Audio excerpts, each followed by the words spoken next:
ہزاروں پتیسے ایسے کہ ہر پتیسے پہ دم نکلے. اوپر سے کچھ نہیں ہوتا چودھری. یار تم بھی کیا سوال کمال پوچھتے ہو. عشق کے ماروں سے تم حال پوچھتے ہو. میرا محبوب تھوڑا خسرا مزاج کا تھا نا. خسرا مزاج کا؟ زنانہ حرکات و سکنات تھی اس میں.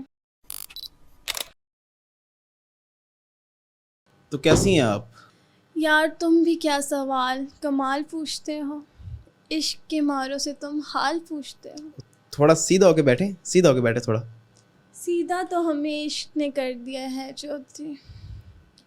ہائے وہ افسانے زندگی کے، وہ چھتیں ٹاپ کے اس کی چھت پہ جانا. چھتیں ٹاپ کے اس کی چھت پہ جانا؟ چھتیں تو وہ محبوب ٹاپ کے معشوقہ کی چھت کے اوپر آتا ہوتا ہے. آپ کس خوشی میں چھتیں ٹاپتی رہی ہیں؟ میرا محبوب تھوڑا خسرا مزاج کا تھا نا. خسرا مزاج کا؟ زنانہ حرکات و سکنات تھی اس میں. او پھر ہم چھتیں ٹاپتے تھے، زمانہ ہمیں دیکھتا تھا. وہ تبھی وہ 10-15 سال پہلے آپ کے علاقے میں ایک بات مشہور تھی کہ کوئی لمبے بالوں والی چڑیل لوگوں کی چھتیں ٹاپتی ہے. بکواس بند کیجیے، ابھی تو آغاز محبت ہے. آگے کریں گے کیا؟ نہیں، آگے ہم کچھ بھی نہیں کریں گے. ابھی ہم جو ہے نا صرف باتیں کریں گے اوپر سے. اوپر سے کچھ نہیں ہوتا چودھری.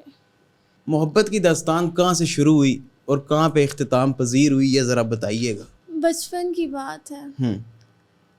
پاجی پتیسے والا بڑا مزیدار. پتیسے والا مزیدار؟ بچیاں دے دل دا چین بے قرار. ہمارے محلے میں ایک پتیسے والا چاچا آتا تھا. پتیسے والا چاچا آتا تھا؟ اچھا پھر؟ ہزاروں پتیسے ایسے کہ ہر پتیسے پہ دم نکلے. ہزاروں خواہشیں ایسی کہ ہر خواہش پہ دم نکلے. بہت نکلے دل کے ارمان مگر پھر بھی کام نکلے. عاشقوں کے دل کے ارمان مر جاتے ہیں چودھری، بس پتیسے ہی نصیب میں رہ جاتے ہیں. اچھا وہ پتیسے والا چاچا آتا تھا، پھر اس کے بعد کیا ہوا؟ اس کے ساتھ اس کا بیٹا آتا تھا جس پہ ہمارا دل آ گیا. مطلب پتیسے والے چاچے کے بچے پہ آپ کا دل آ گیا؟ دل آ گیا. اس کے بعد لوہے لیلن تو پتیسا، سکھیا روٹیاں تو پتیسا، کاپیاں کتاباں تو پتیسا، سب کچھ بیچ دیا صرف اس کے دیدار کے لیے. مطلب کہ پتیسے میں انٹرسٹ نہیں تھا، پتیسے والے کے بچے میں انٹرسٹ تھا جس کے اوپر آپ کا دل آیا ہوا تھا. انٹرسٹ نہیں، محبت. اپنے اسکول کی کتابیں بیگ سے نکال کر پتیسا کھایا. گھر کی لوہے والی ٹوٹیاں توڑ کے پتیسا کھایا. امی کے جہیز کے اسٹیل کے برتن بیچ کے پتیسا کھایا. صرف ایک اس کے دیدار کے لیے؟ صرف اس نامراد کے دیدار کے لیے چودھری. محبت ایسی چیز ہے کہ انسان کو پھانڈو کر دیتی ہے. پھانڈو کر دیتی ہے؟ ایک دفعہ تو میں نے اپنی اماں کی نئی سینڈل بھی بیچ دی. اماں کی نئی سینڈل بیچ دی پتیسا کھانے کے لیے؟ صرف اس کے دیدار کے لیے.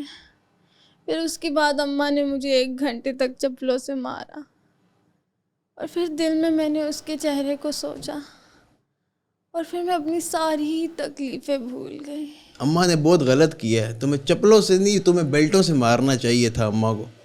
او shut up you anti feminist مرد. اینٹی فیمنسٹ مرد؟ اپنی یہ سستی ٹک ٹوکروں والی حرکتیں نہیں تمہیں نظر آتی. خیر اچھا پھر لو سٹوری کا کیا بنا، آگے کیا ہوا پھر؟ پھر محبت کی داستان شروع ہوئی. باتیں، ملاقاتیں، ملنے کے ارادے، شادی کی قسمیں، اور پھر ایک دن ہمارے ابا کو پتہ چل گیا. پھر ابا ان کے گھر گئے. آپ کے شادی کے رشتے کی بات کرنے کے لیے؟ نہیں، اس کو کٹنے. اس کو کٹنے کے لیے؟ بس پھر جیسے میں نے آپ کو بتایا تھا، تھوڑا خسرا مزاج بندہ تھا میرا. چھوڑ گیا کہیں، شادی کر لی اس نے، اور مجھے عمر بھر کا روک دے گیا. خیر ہے جی، بریک اپس تو ہوتے رہتے ہیں جی آج کل کی محبتوں میں. سچی محبت میں بریک اپس نہیں ہوتے نا.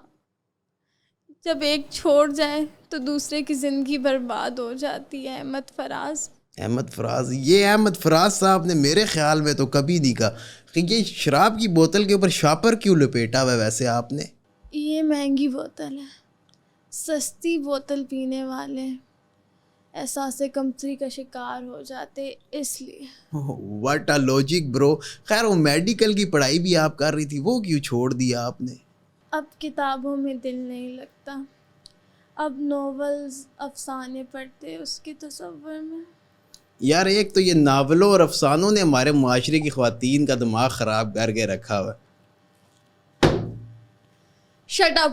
رات کو آغوش میں سمندر کنارے چلتے ہوئے چاندنی رات کے نیچے میرے ہونے والے سالار سکندر نے اپنی لمبی گاڑی کے کالے شیشوں سے مجھے دیکھا, اور وہ میری محبت میں ایسے گرفتار ہوا جیسے کہ چوچا ٹوکرے کے نیچے آ جاتا ہے.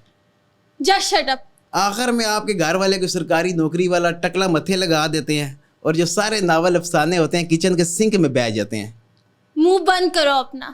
اس نے مجھے دعا کرتے ہوئے دیکھا, اور اس کے بعد اپنی دعاؤں میں ایسے مجھے رب سے مانگا کہ میں اس کی محبت میں گرفتار ہو گئی. اور پھر جب میں صبح اٹھی تو مجھے اپنے پلنگ کی پشت میں ایک پھولوں کا گلدستہ ملا, اور ساتھ جس کے ایک لیٹر وہ چھوڑ کے گیا تھا. لیکن اصل میں ایسے ہوتا ہے کہ صبح صبح جب آپ جاگتی ہیں تو آپ کا سرکاری نوکری والا جو ہے نا ٹینڈے گوشت بیڈ کی سائڈ پہ چھوڑ کے گیا ہوتا ہے کہ میں آواں سے پکا کے رکھی. میں جا رہی ہوں. جائیں, کوئی ضرورت بھی نہیں ہے معاشرے کو آپ کی. آدھی یوتھ ہماری محبتوں میں لگی ہوئی, آدھی جو ہے نا یہاں پہ فیملی ویلوگر بن رہی ہے. بند کرو یار کیمرے شیمرے. جائیں, بڈے آئے عاشق مزاج پتیسے علیہ کا پتر.